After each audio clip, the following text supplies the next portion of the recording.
Quoique l'assemblée était d'accord et que la chose paraissait convenable, l'arche fut placée sur un char neuf, comme avaient fait les Philistins bien des années auparavant. Tout cela se fit avec beaucoup de zèle, avec des danses, des chants, au son des instruments de musique. Mais lorsqu'ils furent arrivés à l'ère de Kidon, Uza étendit sa main pour saisir l'arche parce que les bœufs avaient glissé. La colère de Dieu tomba sur Uza que l'Éternel frappa de mort parce qu'il avait étendu sa main sur l'arche. L'intervention d'Uza était en vue d'empêcher l'arche de glisser. Cependant, nous voyons que le jugement de Dieu fut immédiat. Cet incident doit nous amener à la réflexion et voir avec l'aide du Saint-Esprit l'enseignement que nous devons en tirer. Les bœufs ne glissèrent pas sans la volonté permissive de Dieu, mais l'arche fut arrêtée dans son déplacement par la main qu'étendit Uza. C'est alors que Dieu intervint, montrant ainsi que quelque chose n'était ni conforme ni en harmonie avec sa pensée et sa volonté.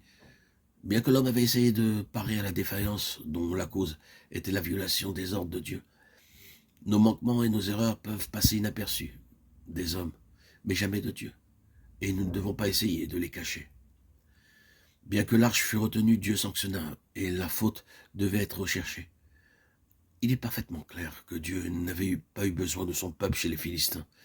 De même, il n'avait nullement besoin que l'on empêchât l'arche de glisser. D'après l'ordre de Dieu, l'arche devait être portée par les sacrificateurs au moyen des barres, mais aucune instruction n'avait été donnée dans le cas d'un déversement. Cela n'était pas envisagé par Dieu en obéissant à sa parole, en respectant l'ordre divin. Pareille chose n'était pas à craindre. Le risque de déversement de l'arche étant consécutif au fait que la parole de Dieu n'avait pas été observée. David ne rechercha pas de suite les raisons de cette intervention de Dieu, et il envoya l'arche dans la maison d'Obed-Édom. Elle y resta 3 mois, et Dieu bénit cette maison. Si nous honorons Dieu et que nous l'établissons sur notre maison, comme notre Seigneur, lui laissant le droit de regard sur tout ce qu'il nous confie, sa présence sera expérimentée comme la plus grande et la plus haute des bénédictions. Ceci doit être effectif en nous individuellement, dans nos foyers et dans l'Église. David apprit la leçon et dit « Il ne convenait pas que l'arche soit portée par personne excepté les Lévites, car l'Éternel les a choisis pour porter l'arche de Dieu et pour en faire le service à toujours. » 1 Chroniques 15:2. C'est ainsi que l'arche arriva à Jérusalem, accompagnée de cris de joie, au milieu de réjouissances, parce que l'ordre divin avait été respecté. Il en est toujours ainsi. La joie est le fruit de l'obéissance.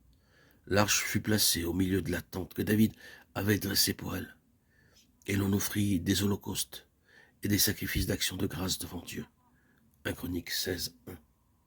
La révélation de la pensée de Dieu concernant la maison fut donnée à David après que l'arche fut à Jérusalem. Voici, j'habite dans une maison de cèdre et l'arche de l'alliance de l'Éternel est sous une tente. 1 Chroniques 17:1.